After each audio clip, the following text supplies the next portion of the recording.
அனைவருக்கும் வணக்கம். இன்னைக்கு அழகான 5 கதைகள் கேட்கலாம் வாங்க. முதல் கதை. ஒரு ஊரில் ஒரு செல்வந்தர் ஒருத்தவர் இருந்தாராம். ஒரு நாள் அவர் தோட்டத்தில் விளைஞ்ச வாழைக்கொலை ஒன்றை எடுத்து அவங்க வீட்டில் வேலை செய்கிற பணியாளரை கூப்பிட்டு இதை போய் கோவிலில் கொடுத்துட்டு வா அப்படின்னு சொன்னாராம். அந்த ஏழை பணியாளரும் எடுத்துக்கிட்டு கிளம்புனாராம். போகிற வழியில் அவருக்கு நிறைய பசி எடுத்துச்சான். அதனால் அந்த கொலையிலேருந்து 2 பழங்களை பறித்து அவர் சாப்பிட்டாராம். மீதி பழத்தை கோவில் எடுத்துகிட்டு போய் கொடுத்துட்டாராம். அன்னைக்கு ராத்திரி செல்வந்தர் ஒரு கனவு கண்டாராம். அந்த கனவுல இறைவன் வந்து, நீ எனக்கு கொடுத்த 2 பழத்தையும் நான் சாப்பிட்டேன், ரொம்ப டேஸ்ட்டாக இருந்துச்சு அப்படின்னு சொன்னாராம். செல்வந்தருக்கு ரொம்ப கோபம் வந்துச்சான். ஒரு குலை பழம் கொடுத்து அனுப்பியிருந்தோம், இறைவனுக்கு 2 தான் போய் சேர்ந்துருக்கு, மீதி பழம்லாம் எங்கே போச்சு அப்படின்னு கோவப்பட்டாராம். மறுநாள் காலையில் அந்த பணியாளரை கூப்பிட்டு விசாரிச்சாராம். அந்த பணியாளர் பசிச்சதுனால போகிற வழியில் நான் தான் 2 பழத்தை சாப்பிட்டேன்னு ஒத்துக்கிட்டாராம். மீதி பழத்தெல்லாம் போய் கோவிலே கொடுத்துட்டேன் அப்படியும் சொன்னாராம்.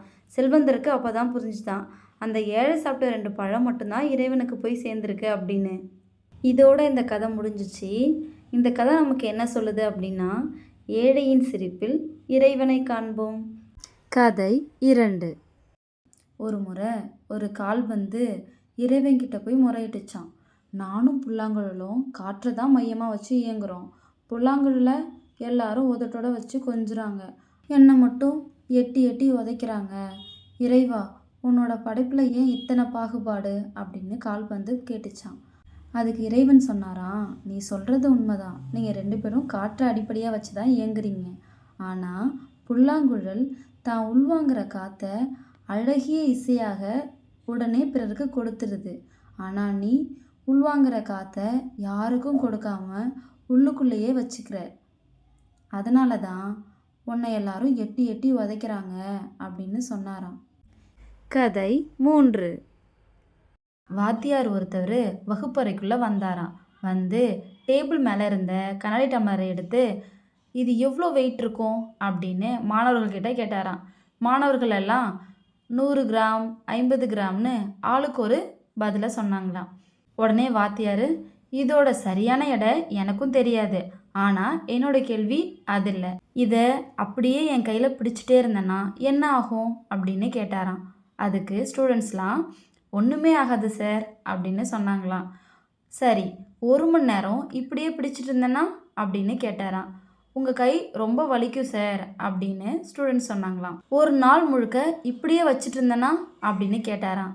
உங்கள் கை அப்படியே மறுத்து போயிடும் சார் அப்படின்னு ஸ்டூடெண்ட்ஸ் சொன்னாங்களாம். உடனே வாத்தியார், வெரி குட், 1 மணி நேரத்தில் என் கை வலிக்கிறதுக்கும் ஒரே நாளில் என் கை மறுத்து போகிறதுக்கும் காரணம் இந்த டம்ளரோட வெயிட்டு கூட்டிகிட்டே போகுமா என்ன அப்படின்னு கேட்டாராம்.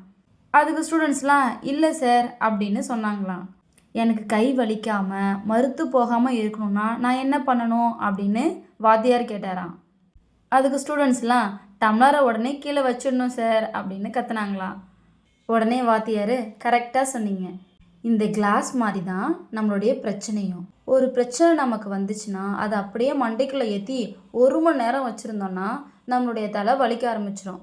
1 நாள் முழுக்க அப்படியே வச்சுருந்தா மூளை செயலிழந்து மறுக்க ஆரம்பிக்கும். அதனால் உங்களுக்கு ஏதாவது ஒரு பிரச்சனை வந்துச்சுன்னா அதை தூக்கி ஒரு ஓரமாக போட்டுடுங்க, அதுவே தானாக சரியாயிடும் அப்படின்னு இந்த வாத்தியார் சொன்னாராம். எவ்வளோ ஒரு அறிவான கதையில். கதை 4. துறவி ஒருத்தவர் தனக்கு தேவையான பொருளெல்லாம் எடுத்துக்கிட்டு மலை உச்சியை நோக்கி ஏற ஆரம்பித்தாராம். அந்த மலை செங்குத்தான மலையாம். அதனால் மேலே ஏற ஏற சுமை அதிகமாகி மூச்சு வாங்க ஆரம்பிச்சிச்சான். கொஞ்சம் தூரம் போனதுக்கப்புறம் அங்கே ஒரு மலைவாழ் சிறுமி தன்னுடைய 3 வயது தம்பியை தூக்கிக்கிட்டு உற்சாகமாக பாட்டு பாடிக்கிட்டே வந்தாலாம். அதை பார்த்த துறவிக்கு ஆச்சரியமாக போச்சான். அந்த சிறுமியை பார்த்து அவர் கேட்டாராம், என்னால் இந்த சின்ன பையை தூக்கிக்கிட்டே மலை ஏற கஷ்டமாக இருக்குது, உன்னால் இப்படிம்மா இவ்வளோ பெரியவனை தூக்கிக்கிட்டு ஏற முடிஞ்சுது அப்படின்னு கேட்டாராம். அதுக்கு அந்த சிறுமி சொன்னாலாம், ஐயா, நீங்கள் தூக்கிக்கிட்டு போகிறது ஒரு சுமையை, ஆனால் நான் தூக்கிட்டு போகிறது என் தம்பியை அப்படின்னு சொன்னாலாம். அப்போ தான் துறவிக்கு புரிஞ்சுதான், அன்பு எதையும் சுமக்கும் அப்படின்னு. இந்த கதை நமக்கு என்ன சொல்லுது அப்படின்னா, எந்த ஒரு வேலையும் பிடிச்சி பண்ணோம் அப்படின்னா அதில் ஏற்படுற கஷ்டம் நமக்கு தெரியவே தெரியாது. கதை 5. ஒரு நாள் ஒரு ஆசிரியர் 4 மாணவிகளை கூப்பிட்டு அன்பை வெளிப்படுத்துகிற மாதிரி எது இருந்தாலும் எடுத்துகிட்டு வாங்க அப்படின்னு அனுப்பி வச்சாங்களாம். ஒரு மாணவி கையில் நிறைய பூக்களை எடுத்துகிட்டு வந்தாலாம்.